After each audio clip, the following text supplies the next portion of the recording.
Gupkar alliance, Gupkar घोषणा से Gupkar gang तक कश्मीर की सियासत में क्या है मायने। धारा 370 के हटने के बाद कश्मीर के तकरीबन सभी राजनीतिक दलों ने एक मंच बना लिया। 4 अगस्त 2019 को फारूक अब्दुल्ला के घर पर पहली बैठक की गई। गुपकार रोड पर ही फारूक का घर है, इसलिए इस घोषणा को गुपकार घोषणा का नाम दिया गया। धारा 370 हटने के बाद जम्मू कश्मीर के विपक्षी दलों ने बनाया मंच। गुपकार रोड पर स्थित फारूक अब्दुल्ला के घर हुई थी पहली बैठक। 22 अगस्त 2020 को 6 पार्टियों ने गुपकार घोषणा 2 का किया ऐलान। पीपल्स अलायंस फॉर डिक्लेरेशन के बैनर से डीडीसी चुनाव में उतरे दल।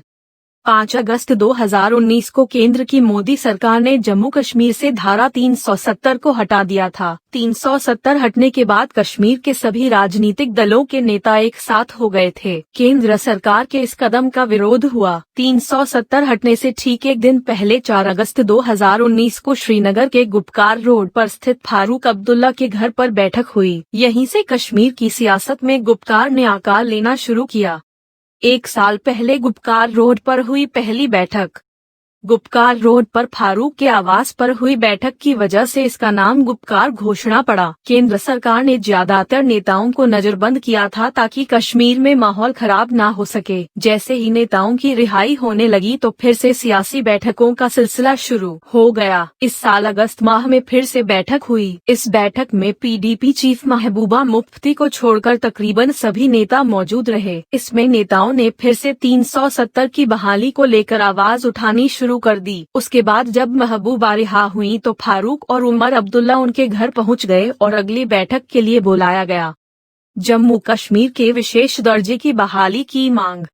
पिछले महीने हुई बैठक में पूर्व सीएम महबूबा मुफ्ती भी शामिल हुई। इस बैठक में पूर्व सीएम उमर अब्दुल्ला, सज्जाद लोन, यूसुफ तारागामी समेत कई नेता मौजूद रहे। इसमें कश्मीर के लगभग सभी दलों के नेताओं ने एक साथ मिलकर बैठक की। मीटिंग में महबूबा पहली बार शामिल हुई थीं। उसी बैठक में इस सर्वदलीय बैठक को पीपल्स अलायंस फॉर डिक्लेरेशन का नाम दिया गया था। इस बैनर तले सभी दल एक साथ मिलकर जम्मू कश्मीर और लद्दाख में फिर से विशेष दर्जे की बहाली की मांग कर रहे हैं।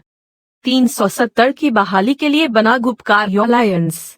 इस बैठक में फारूक अब्दुल्ला ने कहा कि प्रदेश में विशेष दर्जे की बहाली को लेकर मांग की जा रही है। हमें अधिकार वापस दिए जाएं जो कि पिछले साल केंद्र सरकार ने छीन लिए थे। उन्होंने कहा कि केंद्र की तरफ से रातों रात विशेष दर्जे को खत्म कर दिया गया। इसके बाद प्रदेश में वैसे हालात नहीं हैं। इसमें कश्मीर के नेताओं से बात तक नहीं की गई थी। उन्होंने कहा कि सभी नेताओं को कैद कर दिया गया ताकि केंद्र के इस फैसले के खिलाफ कोई आवाज न उठ सके। इस फैसले को वापस करवाने के लिए कश्मीर में सभी दलों के नेता एकजुट हैं और इसके लिए अपनी लड़ाई को जारी रखेंगे। इसलिए सभी दलों ने मिलकर पीपल्स अलायंस फॉर डिक्लेरेशन बनाया है। क्या है गुपकार घोषणा? फारूक अब्दुल्ला ने अपनी रिहाई के बाद अपने निवास पर सभी दलों के नेताओं की पहली बैठक की थी। इस बैठक के दौरान घोषणा पत्र तैयार करके दस्तखत कराए गए। इसमें कहा गया था कि विशेष दर्जे के साथ छेड़छाड़ नहीं होने दी जाएगी। इसी घोषणा को गुपकार घोषणा का नाम दिया गया था। इसके बैनर तले बैठकों का दौर शुरू हुआ। 22 अगस्त 2020 को बैठक के बाद 6 राजनीतिक दलों ने गुपकार घोषणा 2 पर दस्तखत किए। इस घोषणा के जरिए जम्मू कश्मीर में आर्टिकल 370 और 35 की वापसी के लिए मुहिम का संकल्प लिया गया। अब इस बैनर को पीपल्स अलायंस फॉर डिक्लेरेशन का नाम दिया गया है। अमित शाह का गुपकार गैंग ट्वीट। केंद्रीय गृह मंत्री अमित शाह ने मंगलवार को एक ट्वीट किया। यह ट्वीट काफी चर्चित रहा। अमित शाह ने इसमें गुपकार से जुड़े नेताओं को गुपकार गैंग के रूप में संबोधित करते हुए कहा कि राष्ट्रहित के खिलाफ बने अपवित्र गठबंधन को देश की जनता नहीं स्वीकार करेगी। अगर देश के मूड के हिसाब से गुपकार गैंग नहीं चला तो लोग इसे डुबो देंगे।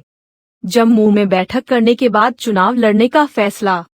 पीपल्स अलायंस फॉर डिक्लेरेशन की पहली बैठक जम्मू में इसी महीने हुई। नेताओं ने भटिंडी में बैठक की थी। इससे पहले महबूबा का तिरंगे झंडे को लेकर काफी विरोध हुआ था। बैठक में नेताओं ने फैसला लिया कि वह डीडीसी चुनाव लड़ेंगे, लेकिन सभी दल पीपल्स अलायंस फॉर डिक्लेरेशन के बैनर तले ही चुनाव लड़ेंगे। सभी दलों के संयुक्त उम्मीदवार मैदान में उतारे जाएंगे।